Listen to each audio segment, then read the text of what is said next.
मेहमान को पहले जोड़ लेते हैं और ये समझते हैं कि बाजार में आज आपका व्यू क्या होना चाहिए या फिर यहां से दिशा किस तरह की दिख रही है। हमारे साथ जुड़ गए हैं विनीत बुलंजकर, दिग्गज मार्केट एक्सपर्ट। विनीत जी, बहुत शुक्रिया आपका समय देने के लिए। स्वागत है टीना स्वदेश पर। सर, 2 दिनों की तेजी और हम तमाम टेक्निकल एक्सपर्ट से बातचीत कर रहे थे, उनका यही कहना था कि 18,800 19,200 ये एक रेंज है। इस रेंज की किसी साइड पर ब्रेकआउट होने के बाद ही किसी एक्शन की उम्मीद करनी चाहिए।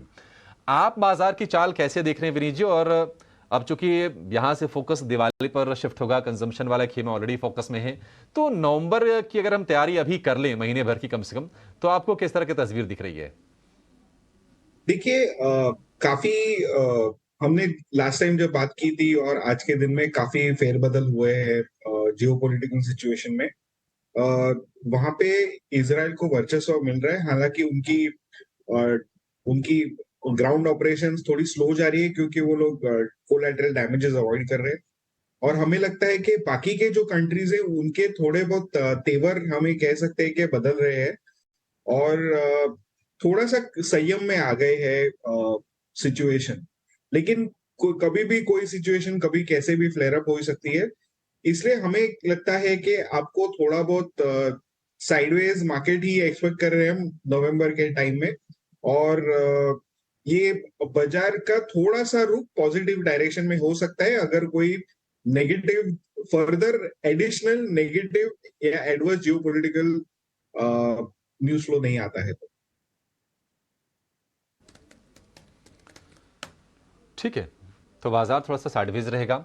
जब तक कोई बहुत बड़ी अस्थिरता पैदा करने वाले कुछ न्यूज़ नहीं आती है, तब तक हम कह सकते हैं कि अभी जिस लेवल पर बाजार है उसी स्तर के आसपास कंसोलिडेट करता हुआ दिखेगा। लेकिन नतीजों का सीजन चल रहा है और तमाम स्टॉक्स फोकस में हैं। गो फैशन के नतीजे आ गए हैं। एबिडा यानी कि कामकाजी मुनाफा 14.25% बढ़ा है, 57 करोड़ का आंकड़ा आया है। हालांकि मार्जिन हम कह सकते हैं कि सपा फ्लैट ही है, 30.1% से घटकर 30% का, मतलब कि उसमें ज़्यादा कोई फेरबदल नहीं है। लेकिन आय में हम देख रहे हैं कि 15% के आसपास का उछाल है। 189 करोड़ रुपए आय का फिगर है और ये सारे के सारे आंकड़े आपको साल दर साल आधार पर दिखने को मिल रहे होंगे।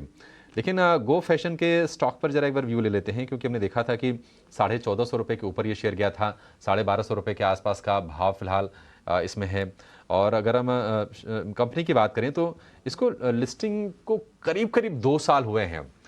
गो फैशन, विनीत जी, नंबर्स आ गए हैं, क्या आप कंपनी पर राय दे पाएंगे कोई? नहीं, ये ग्रेजुअल कंपाउंडर वाला शेयर है। ये इनकी पर्टिकुलर नीश है। All India pan India brand है और इनकी स्टोर एक्सपेंशन जितनी तेजी से हो रही है उतना अच्छा रिजल्ट नहीं आया मेरे अनुमान में। तो हम एक्सपेक्ट करते हैं कि इससे बेहतर परफॉर्मेंस आ सकता था। पर ये स्टॉक में ज्यादा डाउनसाइड की संभावना नहीं है क्योंकि काफी स्टेडी बिजनेस चल रहा है। ठीक है, ज़्यादा डाउनसाइड की संभावना, आशंका इसमें नहीं है। गो फैशन, हम देख रहे हैं कि हरे निशान से और लाल निशान में ये शेयर फिलहाल जूझ रहा है। आगे इस पर एक बार हम टेक्निकल चेक भी आगे हम करने की कोशिश करेंगे।